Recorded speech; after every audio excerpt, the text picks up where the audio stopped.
मागच्या अनेक वर्षांपासून भिजत पडलेलं धारावी पुनर्विकासाचं घोंगडं या बहुचर्चित प्रकल्पावरून अनेक वाद वारंवार निर्माण होताना दिसतात। आता या झोपडपट्टीमधल्या रहिवाशांच्या पुनर्वसनावरून वादंग निर्माण झालाय। आरोप प्रत्यारोपांच्या फैरी झडतायत। माहिती अधिकाराच्या अंतर्गत समोर आलेल्या माहितीवरून सरकारच्या कथनी आणि करणीवरती प्रश्न उपस्थित होऊ लागलेले आहेत। बघूयात।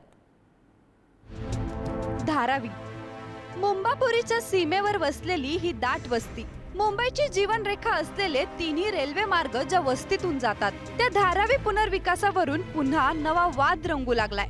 तब्बल 600 एकरात वसलेल्या या झोपडपट्टीत अपात्र ठरणाऱ्या झोपडीधारकांच्या मुलुंडमध्ये पुनर्विकासावरून वादाला तोंड फुटलंय। पुनर्वसन न करता पुनर्विकास होणार असल्याचं सत्तेत बसलेले ठामपणे सांगतात, तर दुसरीकडे माहिती विभागाअंतर्गत समोर आलेली माहिती त्यांना खोटं ठरवते। अपात्र धारावीकरांचं पुनर्वसन हे मुलुंडमध्येच होणार आहे आणि तशी माहिती अधिकारामध्ये उघड झालेली आहे। मुंबई महानगरपालिकेचे आयुक्त भूषण गगराणी यांनी राज्य सरकारला एक पत्र लिहिलेलं आहे आणि त्यांनी सांगितलं आहे की मुलुंडमधली जी जागा आहे ती देण्यास आम्ही तयार आहोत। मी पहिल्यापासून हेच सांगत आहे की राज्य सरकार असेल, मुंबई महानगरपालिका असेल किंवा भाजपचे नेते असतील, हे मुंबईकरांची आणि मुलुंडकरांची फसवणूक करत आहे। अपात्र धारावीकरांचं पुनर्वसन हे मुलुंडमध्येच होणार आहे आणि त्यासाठी जागा देण्यास आता मुंबई महानगरपालिका तयार आहे। धारावीकरांचं आहे त्या जागेस पुनर्वसन करण्याची मागणी आधीपासूनच होते। सरकारकडून सुद्धा हीच भूमिका अनेकदा मांडली जाते। मात्र या झोपडपट्टीतील अपात्र झोपडीधारकांचं मुलुंड जकातनाका परिसरात पुनर्वसन केले जाणार असल्याच्या माहितीमुळे विरोधक आक्रमक होत आहेत। दुसरीकडे मुलुंडमधील लोकप्रतिनिधी सरकारला घरचा आहेर देत पुनर्वसनाला विरोध करताना दिसतात। भूमीचा 1 इंच पण भूखंड धारावीसाठी देऊ नये हा मत आमचा आधी पण होता, आज पण आहे, उद्या पण राहणार आणि याचा पूर्ण विरोध आहे। आणि या आधीही आमचे नेते वेळोवेळी बोललेले आहेत की धारावीकरांचा पुनर्वसन हे धारावीमध्येच व्हायला पाहिजे आणि मुलुंडमध्ये 1 इंच पण भूखंड देण्यात येणार नाही। यासाठी जे काही करावं लागणार ते सर्व मी करणार। धारावीचे पुनर्वसन मुलुंडमध्ये होणार नाही।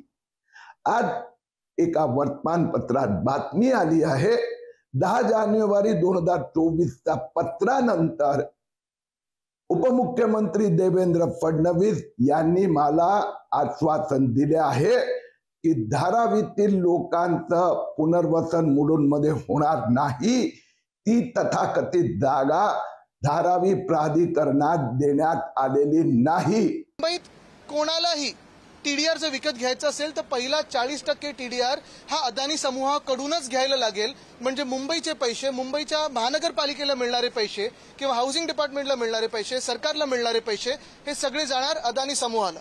बघा, कुठच्याही उद्योगपतीला आमचा विरोध नाही, कोणी काही चांगलं करत असेल आम्ही विरोध करणार नाही, पण आज ईस्ट इंडिया कंपनीपेक्षा भयानक प्रकार हा मुंबईत आणि महाराष्ट्रात सुरू केलेला आहे। बुलेट ट्रेनचं पहिलं स्टेशन, मेट्रो सेवेसह बिझनेस हब असलेल्या बीकेसीच्या धारावीला भविष्यात खूप महत्त्व येणार आहे। त्यामुळे चामड्यांच्या वस्तूसह इतर अनेक वस्तूंची निर्मिती करून, हाताला मिळेल ते काम करून कुटुंबाचं उदरभरण करणाऱ्या गरिबांच्या, कष्टकऱ्यांच्या वस्तीचा विकास अडसर ठरतोय का, हा प्रश्न उपस्थित केला जातोय। या कष्टकऱ्यांना दिल्या जाणाऱ्या 350 एकर स्क्वेअर फुटाच्या घराआडून उद्योजकांची तिजोरी भरण्याचा प्रयत्न सुरू असल्याचा आरोपही होतोय।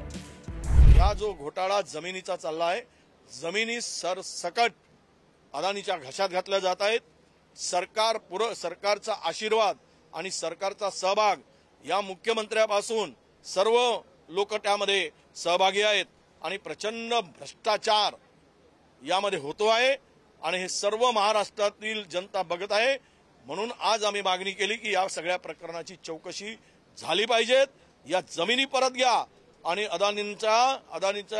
अदानीकडे ही जी मुंबई घाण ठेवण्याचा जे काही तुम्ही प्रयोग केला आहे, सुरू केला आहे, ते थांबवा, अशी आम्ही आज मागणी केलेली आहे। ज्या कथानकावर बेतलेल्या स्लम डॉग मिलेनियर सिनेमानं जगभरात कोट्यवधींची कमाई करत ऑस्कर पटकावला, त्या दाट झोपडपट्टीतल्या कष्टकऱ्यांना डोक्यावर छत हवंय, तेही धारावीतच, कारण त्यांच्या हाताला कामही तिथेच मिळतं। मात्र त्यांच्या पुनर्विकासात कोणी खोटं बोलतंय का, फसवणूक केली जाते का, या प्रश्नांची उत्तरं देत सरकार आणि संबंधित प्रशासनांनी ही प्रक्रिया पारदर्शीपणे सर्वानुमते राबवायला हवी। मुंबईहून चेतन सावंतसह रशीद इनामदार, पुढारी न्यूज.